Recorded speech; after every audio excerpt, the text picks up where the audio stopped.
Hi ನಮಸ್ತೆ. ಆಹಾರ ಬುತ್ತಿಗೆ ಸ್ವಾಗತ.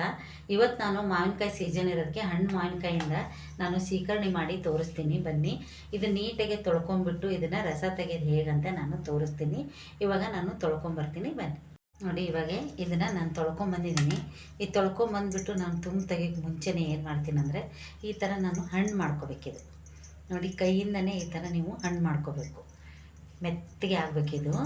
ಈ ಥರ ನೀವು ಮೆತ್ತಗೆ ಮಾಡ್ಕೊಂಬಿಟ್ಟು ರಸ ತೆಗಿಬೋದು. ಯಾಕಂದರೆ ಮಿಕ್ಸಿ ಜಾರಿಗೆ ಹಾಕಿದರೆ ಅಷ್ಟು ಚೆನ್ನಾಗಿರಲ್ಲ, ನುಣ್ಣಗಾಗಿ ತಿನ್ನೋಕ್ಕೆ ಟೇಸ್ಟ್ ಇರಲ್ಲ. ನಾವು ಕೈಯಿಂದ ಮಾಡ್ತೀವಲ್ವ, ಅದು ತುಂಬ ಚೆನ್ನಾಗಿರುತ್ತೆ, ತುಂಬ ಟೇಸ್ಟ್ ಇರುತ್ತೆ. ಬೇಕಾದ್ರೆ ನೀವು ಒಬ್ಬಟ್ಟೆಲ್ಲ ಮಾಡಿದಾಗೂ ತಿನ್ಬೋದು, ಕಡುಬು ಮಾಡಿದಾಗ ತಿನ್ಬೋದು. ಈಗ ನಾನು ಚಪಾತಿ ಮಾಡ್ತಾಯಿದ್ದೀನಿ, ಚಪಾತಿ ಜೊತೆಗೆ ನಿಮಗೆ ಮಾಡಿ ತೋರಿಸ್ತೀನಿ. ನೋಡಿ ಎಷ್ಟು ಚೆನ್ನಾಗಿದ್ದು ಮೆತ್ತಗಾಯಿತು. ಈ ಮೆತ್ತಗಾಗಿಂದ ನಾವು ಏನು ಮಾಡಬೇಕಂದ್ರೆ, ಒಂದು ಬಟ್ಲಿಗೆ ಇದ್ರದ್ದು ರಸ ತೆಗಿಬೇಕು. ನೋಡಿ ಎಷ್ಟು ಚೆನ್ನಾಗಿ ಮೆತ್ತಗಾಗಿದೆ. ಇವಾಗ ಇದನ್ನು ಈ ಥರ ತುಂಬು ತೆಗೆದುಬಿಡಬೇಕು. ನಾನು ಫಸ್ಟೇ ತೊಳ್ಕೊಂಡಿದ್ನಲ್ವ, ಅದಕ್ಕೆ ನಾನು ತುಂಬ ತೆಗೆದು ತೋರಿಸ್ತಾ ಇದ್ದೀನಿ. ಇವಾಗ ನಾವು ಇದನ್ನು ಈ ಥರ ಹಿಚ್ಚಿಕ್ಕೋಬೇಕು.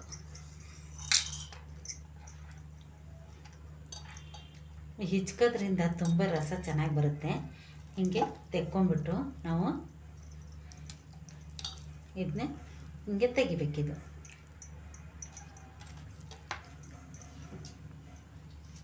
ನೋಡಿ, ಈ ಥರ ಚಾಕುವಿಂದ ಇದು ಫುಲ್ಲು ಈ ಥರ ನಾವು ಬಟ್ಲಿಗೆ ಹಿಂಗೆ ತೆಗಿಬೇಕು.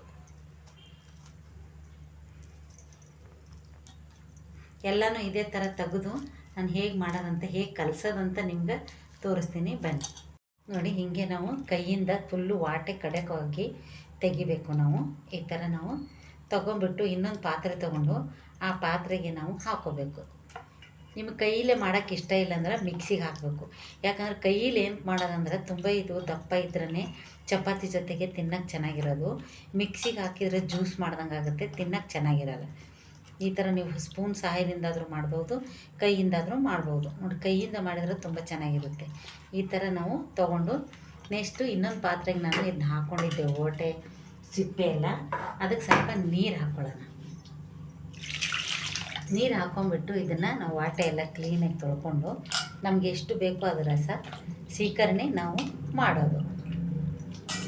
ಇಷ್ಟ ಇಲ್ಲ, ಈಜಿ. ಈ ಥರ ಮಾಡಿಬಿಟ್ಟು ನೀವು ಒಂದು ಸತಿ ನೀವು ತಿಂದು ಟ್ರೈ ಮಾಡಿ ನೋಡಿ. ಚಪಾತಿ ಜೊತೆಗೆ ತಿಂದರೆ ತುಂಬ ಚೆನ್ನಾಗಿರುತ್ತೆ. ಒಬ್ಬಟ್ಟು, ಕಡುಬು ಯಾವುದ್ರ ಜೊತೆಗಾದರೂ ತಿನ್ಬೋದು. ಇದನ್ನು ತುಂಬ ಟೇಸ್ಟಾಗಿರುತ್ತೆ. ನೋಡಿ, ಇದೇ ಥರ ತೊಗೊಂಡ್ಬಿಟ್ಟು ನಾನು ಎಷ್ಟು ಬೇಕಷ್ಟು ನೀರು ನಾನು ಹಾಕ್ಕೊತಾ ಇದ್ದೀನಿ. ನೋಡಿ, ಇದೇ ನೀರು ತೊಗೊಂಡು ನಾವು ಇದಕ್ಕೆ ಹಾಕ್ಕೊಳ್ಳೋಣ. ಇವಾಗ ನೆಕ್ಸ್ಟ್ ಇದಕ್ಕೆ ಏನು ಹಾಕೋದಂತ ನಿಮಗೆ ನಾನು ತೋರಿಸ್ತೀನಿ. ನೋಡಿ, ಇವಾಗ ಇದು ರೆಡಿಯಾಗಿದೆ. ಇವಾಗ ಇದಕ್ಕೆ ನಾನು ಏನು ಹಾಕ್ಬೇಕಂತ ನಿಮಗೆ ತೋರಿಸ್ತೀನಿ. ಬೆಲ್ಲ ಇದ್ದರೆ ಬೆಲ್ಲ ಹಾಕ್ಕೊಳ್ಳಿ, ಇಲ್ಲ ಅಂದರೆ ಸಕ್ಕರೆ ಹಾಕ್ಕೊಳ್ಳಿ. ನೋಡಿ, ಒಂದು 3 ಏಲಕ್ಕಿ ಹಾಕಿದ್ದೀನಿ. ಸಿಪ್ಪೆ ಸಮೇತ ನೀವು ಹಾಕಬೇಕು, ಅಂದರೆ ಟೇಸ್ಟ್ ಇರುತ್ತೆ. ನಾನು ಸಕ್ಕರೆ ನೋಡಿಕೊಂಡು ನಿಮಗೆ ಸಿಹಿ ಬೇಕಾದರೆ ಜಾಸ್ತಿ ಹಾಕ್ಕೊಳ್ಳಿ. 1-2 ನಿಮಿಷ ಕರಗಕ್ಕೆ ಬಿಡಿ. ಕರಗಿಸ್ಬಿಟ್ಟು ನಾನು ನೆಕ್ಸ್ಟ್ ಏನು ಮಾಡೋದಂತ ತೋರಿಸ್ತೀನಿ. ನಾನು ಚಪಾತಿ ಮಾಡ್ಕೊಂಬರ್ತೀನಿ, ಅದ್ರ ಜೊತೆಗೆ ಹೇಗೆ ತಿನ್ನೋದಂತ ನಿಮಗೆ ಗೊತ್ತಾಗುತ್ತೆ, ನಾನು ತೋರಿಸ್ತೀನಿ. ನೋಡಿ, ಒಂದು ಸ್ವಲ್ಪ ಹಿಂಗಿಟ್ಟು ಹಾಕೊಂಬಿಟ್ಟು ನಾನು ಸೀಕರಣೆ ಜೊತೆಗೆ ಚಪಾತಿ ಸೂಪರಾಗಿರುತ್ತಂತೆ ನಾನು ಮಾಡ್ತಾಯಿದ್ದೀನಿ. ಸ್ವಲ್ಪ ಹಿಂಗೆ ಎಣ್ಣೆ ಹಾಕ್ಕೊಂಡು ನೋಡಿ, ಹಿಂಗೆ ಮಡಚ್ಕೊಂಡ್ಬಿಟ್ಟು ನಾವಿದು 2 ಪದರ ಚಪಾತಿ ಅಂತೀವಿ. 2 ಪದರ ಚಪಾತಿ ಮಾಡಿ ನಾವು ಸೀಕರಣೆ ಮಾಡಿ ತಿಂದರೆ ಸಖತ್ತಾಗಿರುತ್ತೆ. ಒಬ್ಬಟ್ಟು ತಿನ್ನೋರಿದ್ರೆ ಒಬ್ಬಟ್ಟು ಇದೇ ಥರ ನೀವು ಮಾಡ್ಕೊಂಡು ಅದರಲ್ಲಿ ತಿನ್ಬೋದು. ನೋಡಿ ಎಷ್ಟು ಚೆನ್ನಾಗಿರುತ್ತೆ, ಇದು ಮೆತ್ತಗೆ ಸೂಪರಾಗಿರುತ್ತೆ. ನಾನು ಚಪಾತಿ ಬೇಯಿಸಿ ತೋರಿಸ್ತೇನೆ. ನೋಡಿ, ಹಂಚು ಕಾಯ್ದಿದೆ, ಸ್ವಲ್ಪ ಎಣ್ಣೆ ಹಾಕಿದ್ದೀನಿ ಹಂಚಿಗೆ. ಇವಾಗ ನಾನು ಚಪಾತಿ ಹಾಕ್ತಾಯಿದ್ದೀನಿ. ಇವಾಗ ಹಾಗೆ ನಾವು ಸ್ವಲ್ಪ ಹೀಗೆ ಎಣ್ಣೆ ಬಿಡಬೇಕು ಚಪಾತಿ. ಎಷ್ಟು ಚೆನ್ನಾಗಿ ಉಬ್ಬಿ ಬರುತ್ತೆ ನೋಡಿ ನೀವೇ. ಆ ಥರ ಬಂದ್ರೇ ತುಂಬ ಸ್ಮೂತಾಗಿ ಆಗೋದು. ಇದು ಬೆಣ್ಣೆ ಥರ ಚಪಾತಿ ಚೆನ್ನಾಗಾಗುತ್ತೆ.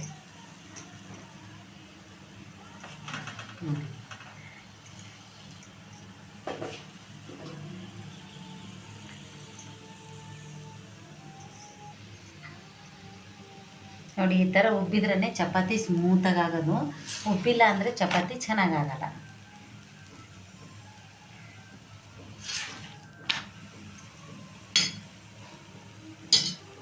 ಇವಾಗ ರೆಡಿ ಆಯಿತು. ನಾನು ತಟ್ಟೆಗೆ ತಗೋತಾ ಇದ್ದೆ. ನೋಡಿ ಈ ಥರ ಎಣ್ಣೆ ಹಚ್ಕೊಂಡ್ಬಿಟ್ಟು ಸ್ವಲ್ಪ ಹಿಟ್ಟು ಹಾಕ್ಕೊಂಡು ಈ ಥರ ಮಡಚ್ಕೊಂಡ್ರೆ ಚಪಾತಿ ಮಾತ್ರ ಸೂಪರಾಗಿ ಆಗುತ್ತೆ. ಹಿಟ್ಟು ಕಲಸೋ ಅಟ್ಟೆ ಸ್ವಲ್ಪ ಮೆತ್ತಗೆ ಕಲಿಸ್ಕೊಳ್ಳಿ. ಜಾಸ್ತಿ ಗಟ್ಟಿ ಕಲಿಸಿದ್ರೆ ಚಪಾತಿ ಚೆನ್ನಾಗಿ ಬರಲ್ಲ. ಈ ಥರ ಮಾಡ್ಕೊಂಡು ಸೀಕರಣೆ ಜೊತೆಗೆ ತಿಂದರೆ ನೋಡಿ ಈ ಥರ ರೆಡಿಯಾಗಿದೆ. ಇದೊಂದು ನಾನು ಹಂಚಿಗೆ ಬೇಯಿಸೋಕ್ಕಾಗ್ತೀನಿ.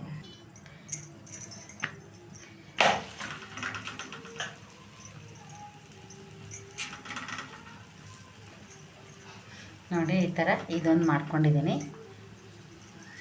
ಸ್ವಲ್ಪ ಜಾಸ್ತಿ ಹೊತ್ತು ಬೇಯಿಸ್ಕೊತ ಬಿಡಬಾರ್ದು. ಹಾಕಿದ ತಕ್ಷಣ ಸ್ವಲ್ಪ ಎಣ್ಣೆ ಹಾಕಿಬಿಟ್ಟು ಇದನ್ನೇ ಹಿಂಗೆ ತೆಗೆದುಬಿಡ್ಬೇಕು. ನೋಡಿ ಎಷ್ಟು ಚೆನ್ನಾಗಿ ಉಬ್ಬಿ ಬರುತ್ತೆ ಅಂದರೆ ಸೂಪರಾಗಿ ಇರುತ್ತೆ ಚಪಾತಿ ಮಾತ್ರ.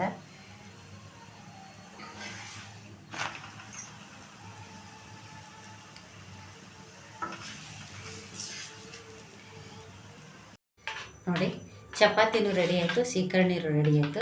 ಇವಾಗ ನಾವು ಒಂದು ಬಟ್ಲಿಗೆ ಹಾಕ್ಕೊಂಬಿಟ್ಟು ಯಾರ್ಯಾರು ಮನೆಗೆ ನೆಂಟರು ಬಂದಾಗೆ ನಾವು ಈ ಥರ ಬಟ್ಲಿಗೆ ಹಾಕ್ಕೊಟ್ಟು ಅವ್ರು ತಿಂದರೆ ತುಂಬ ಖುಷಿ ಪಡ್ತಾರೆ. ಯಾಕಂದ್ರೆ ಮಾವಿನಕಾಯಿ ಸೀಸನ್ ಮುಗಿಯೋವರೆಗೂ ನಮ್ಮ ಉತ್ತರ ಕರ್ನಾಟಕ ಕಡೆ ಬರೀ ಇದೇ ಸ್ವೀಟೇ ಮಾಡೋದು ನಾವು.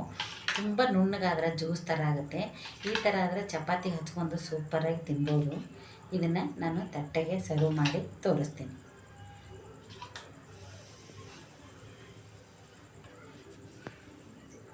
ನೋಡಿ ತಟ್ಟೆಗೆ 2 ಚಪಾತಿ ಹಾಕಿದ್ದೀನಿ, ಸೀಕರಣೆ ಹಾಕಿದ್ದೀನಿ. ಇದ್ರ ಜೊತೆಗೆ ತಿಂದರೆ ತುಂಬ ಕಾಂಬಿನೇಷನ್ ಚೆನ್ನಾಗಿರುತ್ತೆ. ಈ ಥರ ಮುರ್ಕೊಂಬಿಟ್ಟು ನೋಡಿ ಈ ಥರ ಹೆಚ್ಕೊಂಡು ತಿಂದರೆ ಸಖತ್ತಾಗಿರುತ್ತೆ. ಈ ಮಾವಿನಕಾಯಿಯಿಂದ ನಾನು ಸೀಕರಣೆ ಮಾಡಿದ್ದೀನಿ. ಸೀಕರಣೆ ಚಪಾತಿ ನಿಮ್ಗೆ ಇಷ್ಟ ಆದಲ್ಲಿ ಲೈಕ್ ಮಾಡಿ, ಶೇರ್ ಮಾಡಿ, ಸಬ್ಸ್ಕ್ರೈಬ್ ಮಾಡಿ. ನಮಸ್ತೆ.